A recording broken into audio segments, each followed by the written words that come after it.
तो देखो ये आपका वीएसटी का आपका बेसिक का सेट वन है। और हर कोई देखो, स्टैंडर्ड वाले भी देखो और बेसिक वाले भी देखो, क्योंकि क्वेश्चन दोनों का नियरली सिमिलर ही होते हैं। तो देखो, और ये वीएसटी का जो क्वेश्चन है ये आपका बोर्ड एग्जाम का क्वेश्चन के साथ थोड़ा बहुत सिमिलर होगा, और ये आपको हेल्प करेगा बोर्ड एग्जाम का क्वेश्चन को सॉल्व करने में। तो फर्स्ट क्वेश्चन देखो, the HCF of two consecutive natural number etch. तो कॉन्जिक्यूटिव नेचुरल नंबर हम लोग किसको बोलेंगे, जो पास पास है। कॉन्जिक्यूटिव मतलब पास पास, जैसे 4 5, सॉरी 4 5 6 7 7 8, ये सब कॉन्जिक्यूटिव नेचुरल नंबर है। और ये पास वाला नंबर का एचसीएफ जो पास है, हमेशा उनका एचसीएफ क्या होता है, 1 होता है।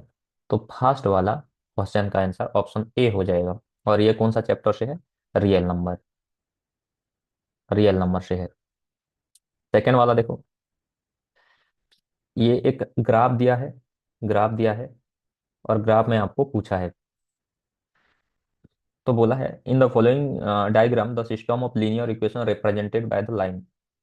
ये फर्स्ट वाला है consistent with unique solution, second वाला इनकॉन्सिस्टेंट, थर्ड वाला सी वाला है कॉन्सिस्टेंट विथ 3 सॉल्यूशन, और आपका डी वाला है कॉन्सिस्टेंट विथ मैनी सॉल्यूशन। तो आप लोग जानते हो, linear equation in two variable में हम लोग का प्लेन के ऊपर दो लाइन को ऐसे ड्रॉ कर सकते हैं, एक इंटरसेक्ट एट वन पॉइंट, और दूसरा ये एक लाइन है, और उसके ऊपर और एक लाइन है, इंटर इनफाइनाइट सॉल्यूशन। ये वाला एक के ऊपर कोइंसिडेंट लाइन, और तीसरा वाला पैरेलल होता है। इसका एक सॉल्यूशन होता है और उसका मैनी सॉल्यूशन होता है, और ये दोनों को हम लोग कॉन्सिस्टेंट बोलते हैं, कॉन्सिस्टेंट। और इसका सॉल्यूशन नहीं होता है, नो सॉल्यूशन, इसके लिए हम लोग इसको इनकॉन्सिस्टेंट बोलते हैं, इनकॉन्सिस्टेंट पैरेलल लाइन को। तो ये देखो कौन सा लाइन है, ये वाला और ये वाला एक ही पॉइंट में इंटरसेक्ट किए हैं यहाँ। तो कॉन्सिस्टेंट विथ वन सॉल्यूशन है। कौन सा है, ऑप्शन ए है consistent with unique solution, unique मतलब वन। तो ये वाला हो जाएगा। यहाँ इनकॉन्सिस्टेंट है, ये तो नहीं होगा। यहाँ कॉन्सिस्टेंट विथ 3 सॉल्यूशन, ये भी नहीं होगा। और चार वाला कॉन्सिस्टेंट विथ मैनी सॉल्यूशन, ये भी आपका नहीं होगा। तो ऑप्शन ए ही हो जाएगा। तो चलो आगे बढ़ते हैं।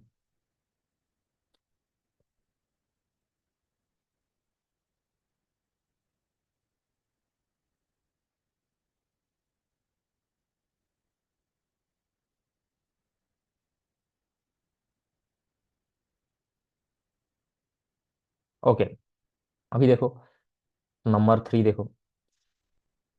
नंबर 3 आपको दिया है कि if 1/2 is a root of the equation, इस इक्वेशन का एक रूट है 1/2, तो then the value of K is. तो 1/2 इस इक्वेशन का रूट है, तो यहाँ इसका वैल्यू एक्स के बदले पुट करेंगे तो इक्वेशन का वैल्यू जीरो ही रहेगा। तो इक्वेशन को हम लोग पहले लिखते हैं, p of x is equal to x square plus k x minus 5/4। और इसको हम लोग लिखेंगे, एक्स के बदले 1/2 पुट करेंगे, तो ये 1/2 का स्क्वायर प्लस के एक्स, के इंटू 1/2 माइनस 5/4, तो ये हो जाएगा। तो पी ऑफ 1/2, और ये 1/2 का स्क्वायर देखो, 1 का स्क्वायर 1, 2 का स्क्वायर 4, प्लस टू इन के इंटू वन, के नीचे 2 रहेगा, माइनस 5/4। अभी देखो p of 1/2 is equal to, ये दोनों को ऐड कर देते हैं, दोनों का डिनोमिनेटर सेम है तो न्यूमरेटर ऐड हो जाएंगे। तो 1 plus minus 5 plus k/2, k/2 यहाँ था तो सेपरेट लिखते हैं। फिर हो जाएगा p of 1/2 is equal to minus 5 से 1 जाएगा तो -4, -4/4 प्लस k/2। और p of 1/2 is equal to -4/4 क्या हो जाएगा, -1 प्लस k/2, और इक्वल टू इसका जीरो होगा, जीरो, सॉरी जीरो लिखना भूल गया था क्योंकि यहाँ जीरो भी है तो जीरो होगा। तो इक्वल टू इसका जीरो हो जाएगा। तो जीरो हो जाएगा तो देखो k/2 इच इक्वल टू -1 इधर जाएगा तो +1, और k is equal to 1 into 2 इधर जाएगा तो 1 इंटू 2, तो k इक्वल टू आपका 2 हो जाएगा। तो इस 3 नंबर का ऑप्शन ए हो जाएगा। तो ये है 4 नंबर। देखो बहुत सारा बच्चे इसको गलत कर देते हैं, समझ नहीं पाते। तो इधर देखो, E P of a/3, 2 is the mid point of the line segment joining the point Q and R then the value of A. तो ये मिड पॉइंट है, तो हम लोग फास्ट ड्रॉ करते हैं और समझने के लिए कोशिश करते हैं। तो यहाँ क्यू है और यहाँ आर है। तो क्यू का वैल्यू देखो -5, 4, और इसका कोऑर्डिनेट -1, 0। और इसका मिड पॉइंट कौन है भाई? इसका मिड पॉइंट है, इसका मिड पॉइंट है, ये है कौन? पी है उसका मिड पॉइंट, और उसका a/3, उसका पोजीशन a/3, 2। तो देखो मिड पॉइंट फॉर्मूला आप लोग पढ़े होंगे, मिड पॉइंट फॉर्मूला x+y/2 होता है। तो -5 -1 है, तो मिड पॉइंट फॉर्मूला अप्लाई करेंगे तो मिड पॉइंट फॉर्मूला क्या होता है? x=x1 + x2/2 और y=y1 + y2/2 ये होता है। तो इसको अभी हम लोग a/3 ये है, तो a/3 x के बदले है, देखो ये x के बदले है, a/3 ये x1 के लिए -5 है और x2 के लिए -1 है, तो -5 + -1 डिवाइडेड बाय 2 करते हैं हम लोग मिड पॉइंट फॉर्मूला, क्योंकि यहाँ तो बोला है भैया आपका मिड पॉइंट बोला है, मिड पॉइंट फॉर्मूला। तो ये a/3 इज इक्वल टू क्या हो गया? -5 - 1, -5 + -1 -6, -6/2। और a/3 is equal to -6/2 equal to -3 हो जाएगा। और a इज इक्वल टू -3 है, तो 3 इधर जाएगा तो इंटू हो जाएगा। तो a इज इक्वल टू -3 × 3 -9। तो इसका आंसर देखो -9 कहाँ है आपका? ये डी ऑप्शन उसका आंसर हो जाएगा। तो समझ में आ गया, मिड पॉइंट बोला था इसीलिए हम लोग मिड पॉइंट का फॉर्मूला यूज किए।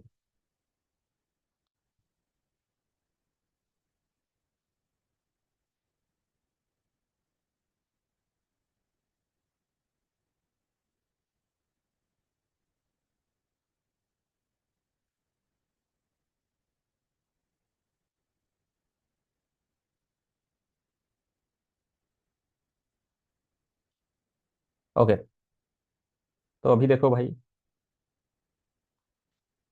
तो ये देखो 5 नंबर, ये आसान नंबर है। In figure, if a circle touches all four sides of a quadrilateral P Q R S एक क्वाड्रिलेटरल है, PQRS, और एक सर्किल है अंदर और चारों पॉइंट में टच किया है, यहाँ, यहाँ, यहाँ, यहाँ। तो हुच साइड्स आर, ये दिया है उनका साइड, जो कि लिखा भी हुआ है यहाँ, यहाँ, यहाँ लिखा भी हुआ है। देन RS ये वाला साइड कितना होता है? तो यहाँ देखो भाई, यहाँ ऑपोजिट साइड का सम सेम होते हैं, इक्वल हो जाते हैं। तो क्या होगा? हम लोग इस प्रूव भी कर सकते हैं आपका सर्किल चैप्टर में, लेकिन हम लोग यहाँ प्रूफ नहीं करेंगे, MCQ है तो MCQ टाइप का करेंगे। तो देखो, PS है, इसका PS का अपोजिट QR है, PS + QR, ये जितना होगा ये PQ + SR भी ठीक उतना ही होगा। तो PS + QR को हम लोग ऐड कर देते हैं। PS = 4.2 प्लस QR = 7.3 और PQ = आपका 6.5 है, प्लस SR आपको दिया हुआ नहीं है। तो ये कितना हो जाएगा? 2 + 3 5, 4 + 3 7, ईच = 6.5 प्लस SR, सॉरी, हाँ 7 + 4 11 हो जाएगा, 11। और SR = 11.5 - 6.5। तो SR = कितना हो जाएगा? 5 से 5 गया तो 0, 11 से 6 गया तो 5। तो SR कितना हो गया? SR आपका 5 हो गया। तो देखो भाई 6 in the figure, triangle ABC similar to triangle EDC, देखो यहाँ सिमिलर लगा हुआ है और आपको कुछ साइड दे दिया है। AB = 4 centimetre, ED = 4.2 centimetre, sorry, ED = 3 centimetre, ED कितना दिया है? 3 centimetre. CE = 4.2 centimetre and CD = 4.8 centimetre, ये दिया है भाई आपको। तो यहाँ CA का वैल्यू निकालना है, CA का वैल्यू। तो CA का वैल्यू हम लोग कैसे निकालेंगे? देखो, सिमिलरिटी है, ट्राइंगल से आया है तो सिमिलरिटी का कॉन्सेप्ट लागू होगा। तो यहाँ हम लोग as for the concept of similarity हम लोग लिख सकते हैं AB/ED और BC/BC/DC और AC/EC, AC/EC। तो इसको तो लिख सकते हैं भैया हम लोग। तो AB दिया है, देखो 4 दिया है तो 4, लिख ही देंगे। और ईडी देखो 3 दिया है तो 3 लिख देंगे। और कौन सा साइड आपको पूछा है, सी ए कितना होगा तो एसी कितना होगा, तो एसी के लिए एसी रहने दो, एसी का नीचे ईसी है, और ईसी आपको दिया है सीई और ईसी 4.2। तो अभी हो जाएगा देखो, तो अभी AC is equal to 4/3 into 4.2। 4.2 इधर जाएगा तो मल्टीप्लाई होगा, तो ये 3 1 जा 3 और 3 4 जा 12 और ये 3 1 जा 3। तो एसी इज इक्वल टू कितना हो जाएगा, 4 4 जा 16, 6। आप लोग 1 लेके 4 1 जा 4 प्लस 1 5, 5.6। तो 5.6 कौन सा है, option D is the answer, 5.6। तो ये था। आगे बढ़ते हैं।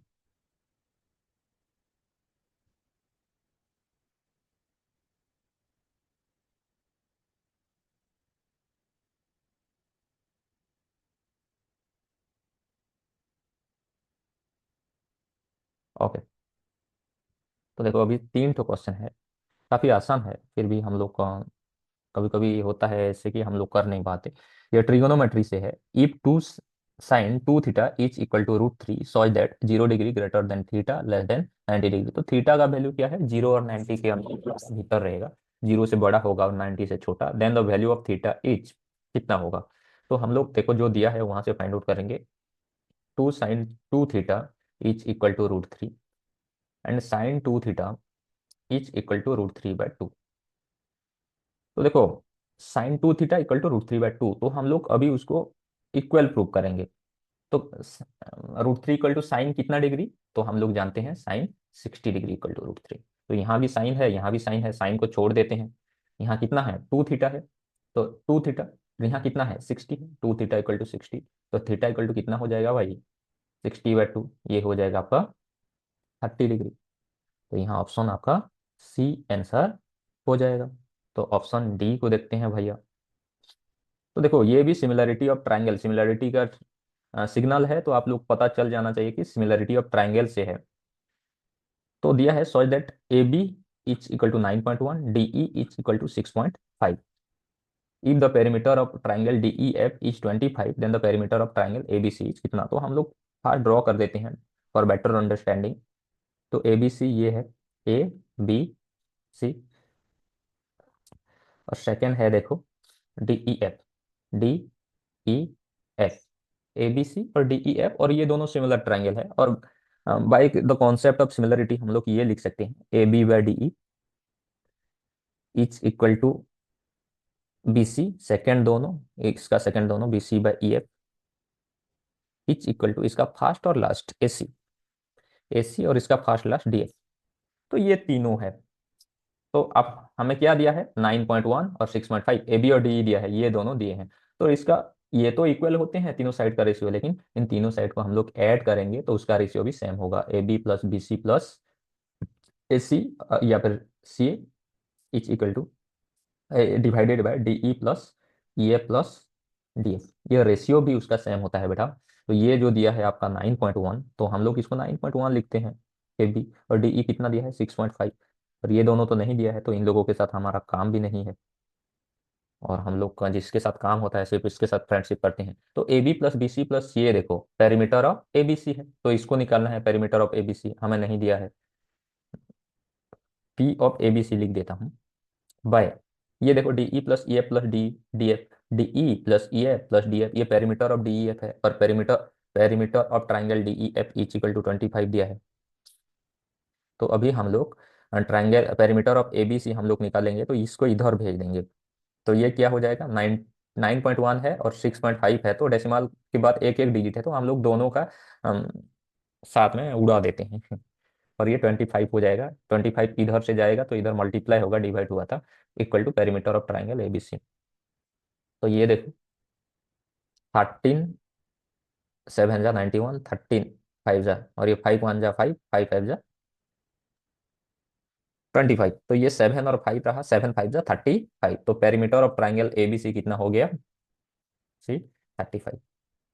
तो 35 कहाँ है भैया, ऑप्शन डी आपका आंसर हो जाएगा। वेरी गुड, आपको आ गया, आपके साथ साथ मुझे भी आ गया। Okay, if the two positive integers p and q can be expressed, तो p को आप लोग लिख सकते हो ab स्क्वायर और क्यू को लिख सकते हो A Q B, where a comma b being prime numbers, then LCM of p and q is equal to, तो देखो p is equal to ab square है और q is equal to a Q B है।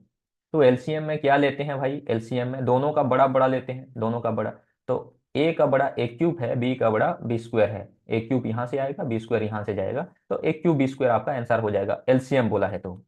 अगर HCF बोलता तो दोनों का छोटा छोटा लेते, तो दोनों का छोटा छोटा क्या हो जाएगा भाई, ए और ए क्यू है तो ए को लेते, और यहाँ बी स्क्वायर और बी है तो बी को लेते, तो ए बी हो जाता है यहाँ आपका एचसीएफ, लेकिन एलसीएम बोला है तो आंसर विल बी ऑप्शन सी।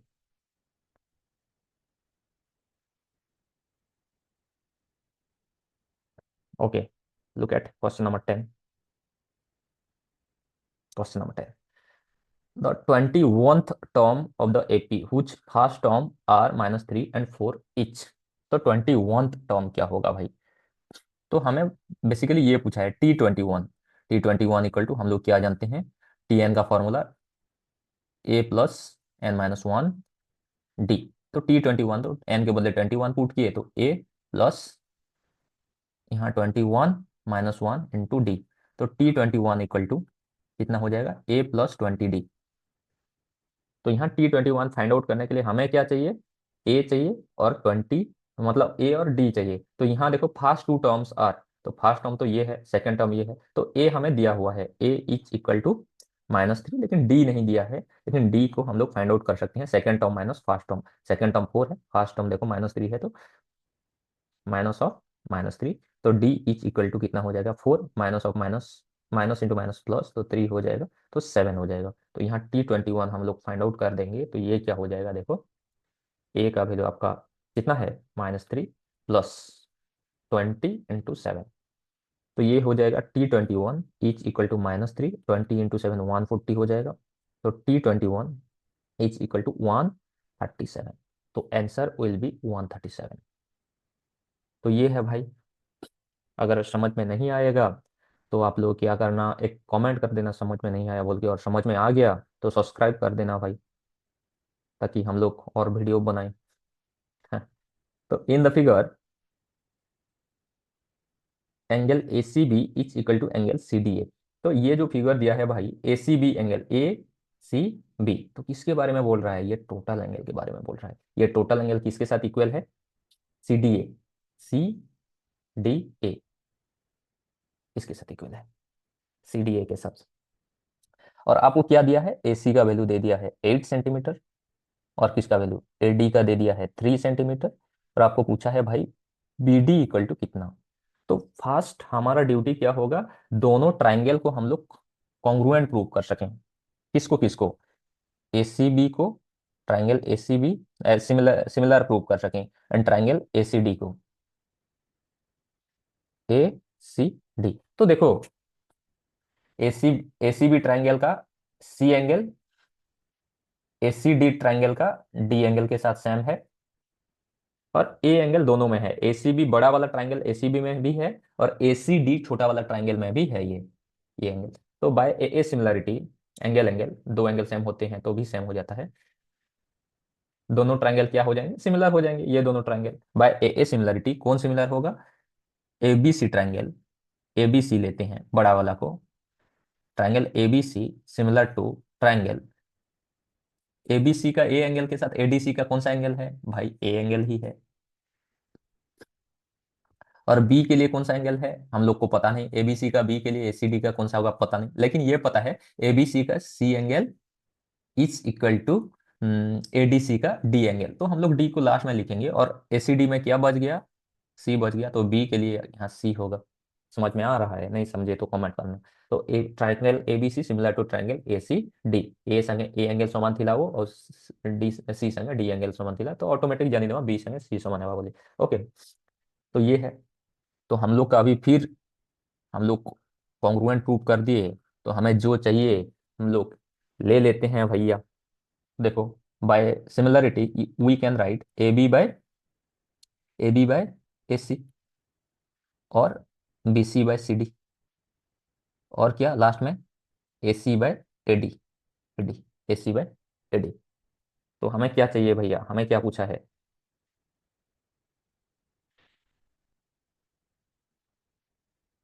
हमें क्या पूछा है, बी डी इक्वल टू कितना पूछा है। ओके, तो हम लोग इसको लेते हैं, क्योंकि यहाँ ए सी भी दिया है और ए बी नहीं दिया है, लेकिन ए डी दिया है यहाँ। यहाँ लेंगे तो देखो ए सी दोनों में है, और यहाँ ए बी है, यहाँ ए डी है, तो काम हो जाएगा। तो हम लोग इसको लेते हैं, A B by A C is equal to A C by A D. तो देखो ए सी क्रॉस मल्टीप्लीकेशन करेंगे तो A C square is equal to A B into A D. तो A C square, A C equal to 8 है, तो A C square 8 का square 64 हो जाएगा।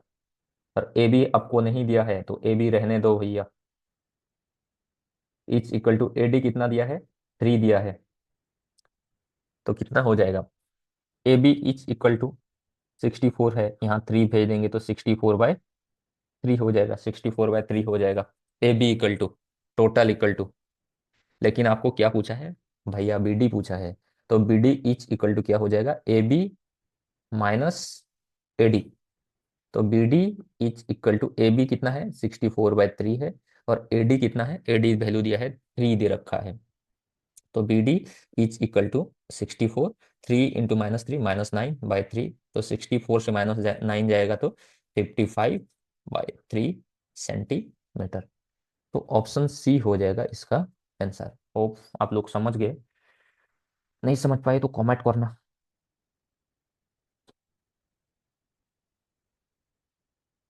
ओके, क्वेश्चन नंबर 12 देखो।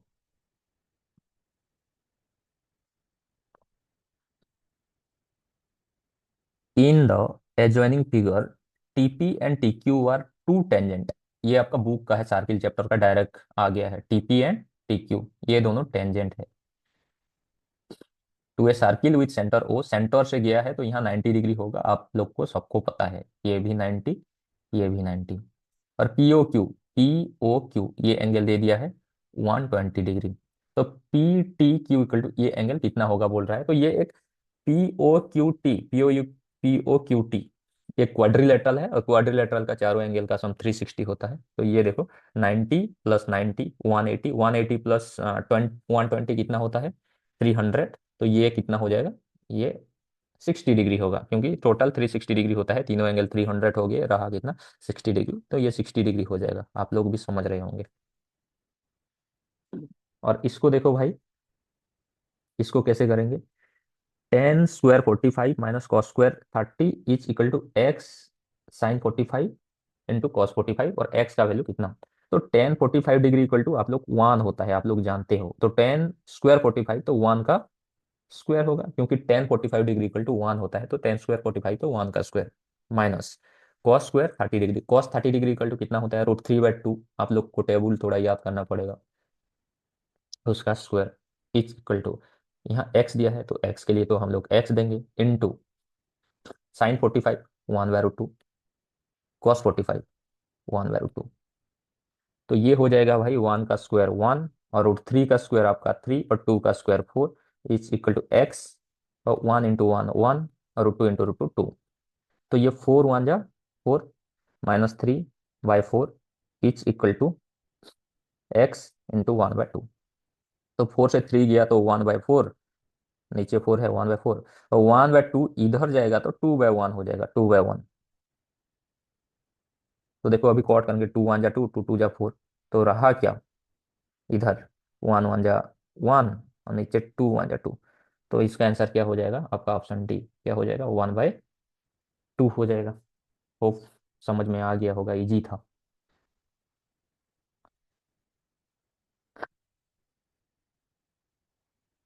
नेक्स्ट, क्वेश्चन नंबर 14 देखो। तो यहाँ थोड़े सोचने वाला क्वेश्चन है। ई पे स्पेयर इज इंस्क्राइब्ड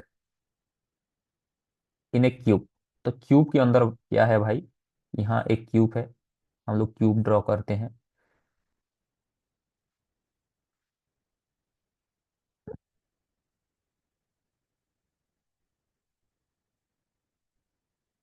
क्यूब के अंदर एक स्पेयर है, क्यूब के अंदर क्या है, एक स्पेयर है। स्पेयर मतलब गोला, फुटबॉल टाइप का, ऐसे एक गोला है। Then the ratio of the volume of the cube to the volume of the sphere, volume of cube और वॉल्यूम ऑफ स्फीयर दोनों का रेशियो कितना होगा आपको पूछ रहा है। तो देखो, ये अगर क्यूब के अंदर एक स्फीयर रह जाता है, तो सपोज स्फीयर का height, height of sphere equal to height of क्या, height of cube, height of sphere equal to height of cube होगा, क्योंकि क्यूब के अंदर एक स्फीयर रहता है, स्फीयर का नीचे, क्यूब का नीचे वाला बॉटम को टच करता है और टॉप टॉप, तो दोनों का हाइट सेम होगा। तो स्फीयर का हाइट क्या होता है, ये उसका रेडियस और ये भी उसका रेडियस। तो स्फीयर का height, height of sphere, sphere कितना हो जाएगा, ये एक आर रेडियस और ऊपर एक आर, 2 आर हो जाएगा हाइट ऑफ स्फीयर, 2 आर। और रेडियस ऑफ स्फीयर कितना होगा, रेडियस ऑफ स्फीयर हम लोग आर लेते हैं और हाइट 2 आर हो जाएगा। और इसी तरह क्यूब का साइड का लेंथ, हाइट क्यूब का लेंथ है, क्यूब का तीनों लेंथ ब्रेथ हाइट सेम होते हैं, तो साइड ऑफ क्यूब क्या हो जाएगा, हाइट जितना है इसका हाइट, स्फीयर का हाइट क्यूब के हाइट के साथ सेम है, तो height of the sphere 2 R है, 2 आर है, तो साइड ऑफ द क्यूब भी 2 आर होगा। अभी वॉल्यूम देखो, वॉल्यूम ऑफ क्यूब कितना हो जाएगा, अगर साइड 2 आर है तो क्यूब का वॉल्यूम का फॉर्मूला, साइड का क्यूब तो 2 आर का क्यूब, जो कि 8 आर क्यूब है। और इसका वॉल्यूम का फॉर्मूला, वॉल्यूम ऑफ स्फीयर आप लोग थोड़ा याद कर लेना, अगर नहीं है तो 4/3 पाई आर क्यूब हम लोग पढ़े थे, पाई आर क्यूब रेडियस का क्यूब, तो उसको अभी पुट कर देते हैं, volume of cube 8 R cube, और ये 4/3 पाई आर क्यूब, तो आर क्यूब कैंसिल, और ये हो जाएगा 8, और ये ओनली ऊपर जाएगा तो क्या हो जाएगा, 3/4 हो जाएगा, तो 3 8 के साथ रहेगा, 4 नीचे आ जाएगा और पाई के साथ रहेगा, तो 4 1 जा 4, 4 2 जा 8, तो ये हो जाएगा 2 3 जा 6/पाई, तो ये हो जाएगा 6:पाई, 6:पाई। तो ऑप्शन कौन सा है भाई, ऑप्शन ए है, ऑप्शन ए है, आसान था। तो 15 देखो, 15, if a die is thrown, अगर एक डाय को आप लोग थ्रो करते हो, then the probability of getting a number less than 7, तो P of getting a number less than 7 कितना होगा, लेस देन 7 तो 1 मिलने से भी होगा, 2 मिलने से भी होगा, 3 मिलने से भी होगा, 4 मिलने से भी होगा, 5 मिलने से भी होगा, 6 मिलने से भी होगा, टोटल होगा। तो टोटल नंबर ऑफ आउटकम तो 6 है, एक बार डाई को थ्रो करोगे तो एक बार। और फेवरेबल आउटकम लेस देन 7 मतलब वो भी कोई भी होने से चलेगा, तो ये भी 6 है, तो 6/6 = 1, तो ये क्या हो जाएगा, ऑप्शन ये हो जाएगा। तो 15 नंबर इसी तरह से कंप्लीट हो जाता है। आगे बढ़ते हैं,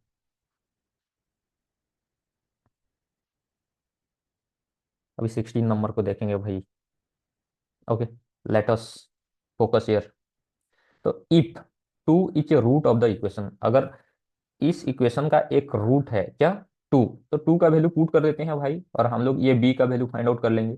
तो p(2) is equal to x² है, तो 2 का स्क्वायर प्लस b(2) प्लस 12 = 0, तो ये 2 का स्क्वायर 4, b(2) 2b प्लस 12 = 0, और ये हो जाएगा 2b इज इक्वल टू 12 + 4 16, और इधर -16, और ये b इज इक्वल टू -8 हो जाएगा, इधर जाएगा तो कॉट होके, तो ये हो जाएगा।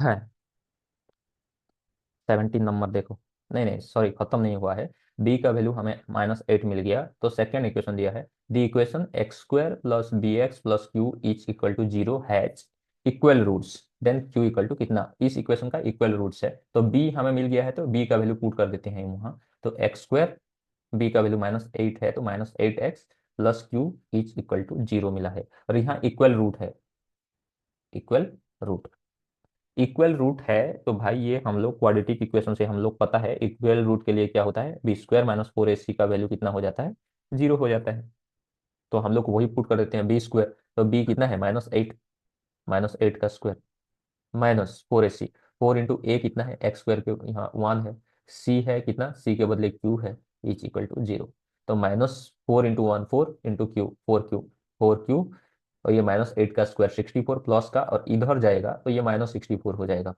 माइनस माइनस कैंसिल, और क्यू इज इक्वल टू 64/4, 4 1 जा 4, 4 6 जा 16 चौ 64, तो ये हो जाएगा 16। तो ये सी ऑप्शन आपका आंसर हो जाएगा। ओके, समझ गए? तो थोड़ा अच्छी तरह से पढ़ के करना भाई।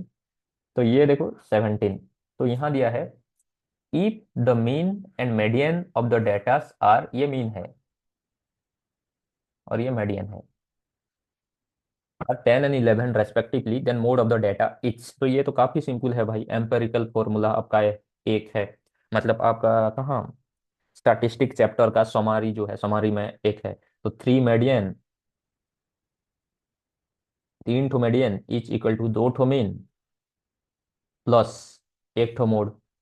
1 ठो मोड को ओनली मोड लिखते हैं, तो जो दिया है लिख देते हैं, ये रिलेशन है, ये आपका फॉर्मूला है। तो 3 इंटू मीडियन कितना दिया है, मीडियन 11 दिया है, is equal to 2 into mean कितना दिया है, 10 दिया है, प्लस मोड। तो ये 11 इंटू 3 33, 10 इंटू 2 20, तो 20 को इधर ले आएंगे तो -20 हो जाएगा इक्वल टू मोड।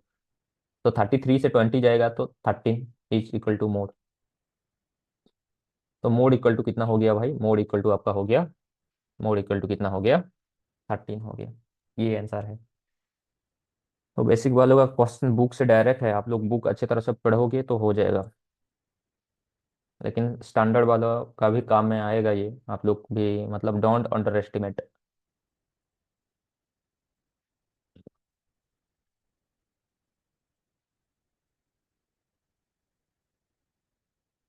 तो यहाँ देखो 18 है ये, the pair of equations x is equal to a and y is equal to b graphically represents line which are.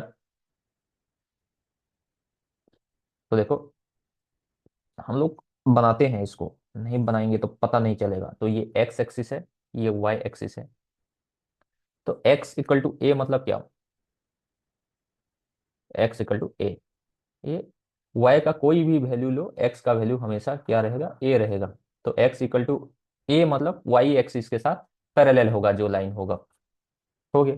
और y is equal to b मतलब x का कोई भी वैल्यू लो, y हमेशा b रहेगा, प्लस में रहेगा तो ऊपर रखते हैं। यहाँ भी a लिया है तो प्लस a हम लोग प्लस के साइड में रखे हैं, इसको b लिया है तो प्लस b प्लस के साइड में रखेंगे। तो y इक्वल टू b दे दिया है, तो ये x एक्सिस के साथ पैरेलल होगा, और ये एक पॉइंट में मीट करेंगे ये दोनों। तो मीटिंग पॉइंट को फर्स्ट x का देंगे तो a, और देन y का देंगे तो b। तो क्या लिखेंगे हम लोग, इंटरसेक्टिंग एट a कमा b।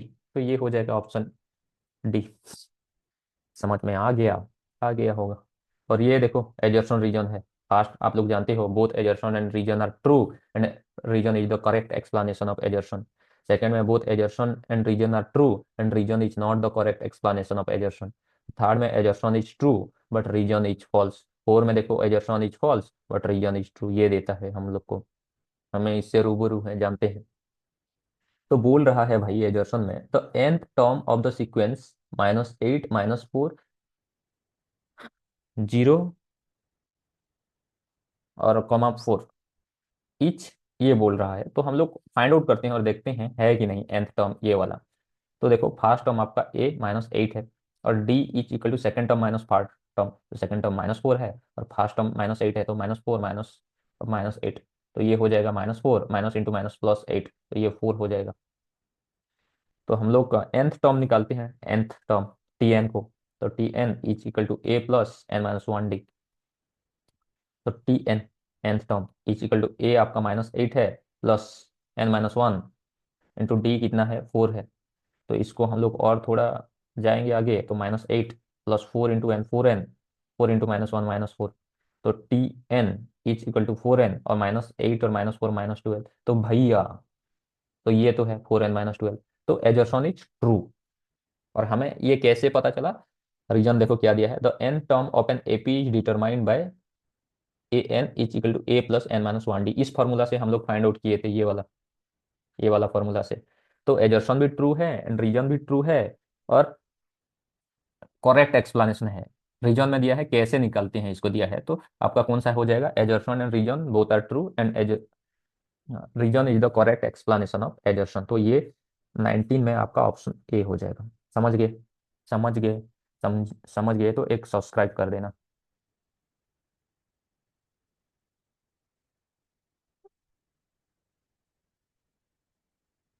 देखो भाई,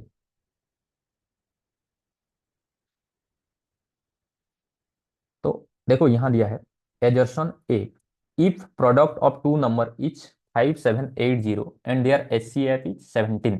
तो ये है प्रोडक्ट ऑफ टू नंबर, दो टू नंबर का, सब कुछ ए और बी, दो टू नंबर है ए बी, और उनका एचसीएफ कितना है, उन दोनों का एचसीएफ, एचसीएफ इक्वल टू 17। और product A into B equal to कितना है आपका 5780, दोनों नंबर का प्रोडक्ट मल्टीप्लाई करने से दोनों नंबर को 5780 होगा। और देयर एलसीएम कितना दिया है, if the product of two number is 5780 and their HCF is 17 then their LCM is 340 होगा, बोल रहा है। तो हम लोग टेस्ट करेंगे उसको। तो आप लोग जानते हो एचसीएफ इंटू एलसीएम, कोई दो नंबर का एचसीएफ और एलसीएम को मल्टीप्लाई करने से क्या होता है, दोनों नंबर को मल्टीप्लाई करने के जैसा ही होता है, प्रोडक्ट ऑफ टू नंबर। तो भैया ये हो जाएगा, एचसीएफ हमें दिया है कितना, 17 दिया है, और एलसीएम सपोज हमें नहीं दिया है, और प्रोडक्ट ऑफ टू नंबर 5780 दिया है। तो LCM is equal to 5780 divided by 17। तो 17 थ्री जा 51, तो 57 से 51 जाएगा तो 6, यहाँ 8 है 68, 17 फोर जा 68, और जीरो है तो 17 जीरो जा। हाँ भाई, एलसीएम इक्वल टू 340 आ रहा है। यस, तो हम लोग क्या ले लिए, एजर्शन इज ट्रू है भैया, एजर्शन कोई इशू नहीं है एजर्शन में। लेकिन रीजन में देखो, HCF is always a factor of LCM, yes ये भी है, एचसीएफ हमेशा एलसीएम को डिवाइड करेगा, LCM will always be divisible by HCF, ये तो ठीक है। लेकिन भाई ये भी ट्रू है, ये भी ट्रू है, लेकिन हम लोग कौन सा फॉर्मूला से इसको फाइंड आउट किए हैं, ये तो फॉर्मूला नहीं है भाई, फॉर्मूला ये है H C F into L C M is equal to product of two number, ये वो फॉर्मूला नहीं है जिससे हम इसको फाइंड आउट कर सके, एक्सप्लेन किया है। तो ये वो फॉर्मूला नहीं है। तो assertion and reason both are true, but reason is not the correct explanation of assertion, तो ये ऑप्शन बी हो जाएगा। समझे? समझे? तो ये था, नेक्स्ट क्लास हम लोग सेट टू को देखेंगे, बहुत मजा आने वाला है। तो आप लोग मतलब स्टे कनेक्टेड। धन्यवाद।